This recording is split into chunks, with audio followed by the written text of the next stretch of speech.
নমস্কার প্রিয় দর্শক, পুজো সংবাদ ইউটিউব চ্যানেলে আপনাকে জানাই আরও একবার স্বাগত। সারা বছর আমরা বিভিন্ন দেবদেবীর পুজো করে থাকি, আমাদের বিভিন্ন মনস্কামনা তাদের কাছে জানাই। কিন্তু এই সকল দেবদেবীর পুজো করার আগে যাকে পুজো করা অত্যন্ত অনিবার্য, তিনি হলেন ভগবান সিদ্ধিদাতা গণেশ। এবং হিন্দু শাস্ত্র অনুযায়ী ভগবান গণেশ হলেন প্রথম পূজ্য, অর্থাৎ তাকে পুজো করেই কিন্তু সকল দেবদেবীর পুজো করা হয়। তাই তার পুজো না করে যদি অন্য কোনো দেবদেবীর পুজো করা হয় তাহলে মনে করা হয় সেই পুজো গ্রহণীয় নয়। তাই ভগবান শ্রী গণেশের পুজো অত্যন্ত গুরুত্বপূর্ণ এবং ইনি মঙ্গলমূর্তি, ইনি সর্বসিদ্ধিদাতা সিদ্ধিবিনায়ক।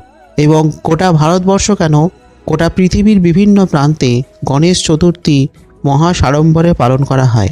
তো এই গণেশ চতুর্থী তিথি 2024-এ কখন আরম্ভ হচ্ছে, কখন সমাপ্ত হচ্ছে, এই দিন গণেশ চতুর্থী ছাড়াও আর কি পুজো থাকছে তার সম্পূর্ণ আলোচনা জানতে এপিসোডটা কোথাও স্কিপ না করে ভালোভাবে দেখবার অনুরোধ রইল। ভালো লাগলে একটা লাইক করে দেবেন, শেয়ার করবেন সকলকে, আর কমেন্ট করে জানাবেন আপনার কেমন লাগলো। সেই সঙ্গে পুজো সংবাদ ইউটিউব চ্যানেলে যদি আজ আপনি প্রথম হন তাহলে চ্যানেলটিকে এখনই সাবস্ক্রাইব করে পাশের বেল আইকনটায় ক্লিক করে রাখুন, যাতে এই চ্যানেলের সমস্ত ভিডিও নোটিফিকেশান সবার আগে আপনার কাছে পৌঁছয়।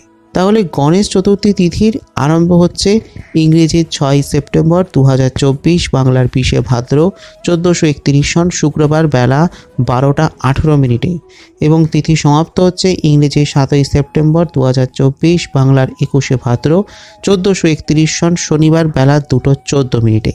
এবং যেহেতু 7 সেপ্টেম্বর সূর্য চতুর্থী তিথি নিয়ে উদয় হচ্ছে, তাই সেহেতু 7 সেপ্টেম্বর গণেশ চতুর্থী পালন করা হবে। এই দিন শ্রী শ্রী গণেশ চতুর্থী, এছাড়া এই দিনই সিদ্ধিবিনায়ক ব্রত, সৌভাগ্য চতুর্থী, শিবা চতুর্থী, শ্রী শ্রী পার্বতী পুজো, গোস্বামী মতে হরিতালী চতুর্থী ও শ্রীকৃষ্ণ কলঙ্কিনী ব্রত পালন করা হয়। তো এটাই ছিল আমার অতি সংক্ষিপ্ত আলোচনা। এই সম্বন্ধীয় আরও বিস্তারিত তথ্য জানতে চ্যানেলটিকে এখনই সাবস্ক্রাইব করে পাশের বেল আইকনটা ক্লিক করে রাখুন। আর ভালো লাগলে একটা লাইক করে দেবেন, শেয়ার করে সকলকে জানার সুযোগ করে দেবেন, আর কমেন্ট করে জানাবেন আপনার মতামত। আসছি খুব শীঘ্রই আগামী পর্বে নতুন তথ্য নিয়ে, ততক্ষণের জন্য নমস্কার।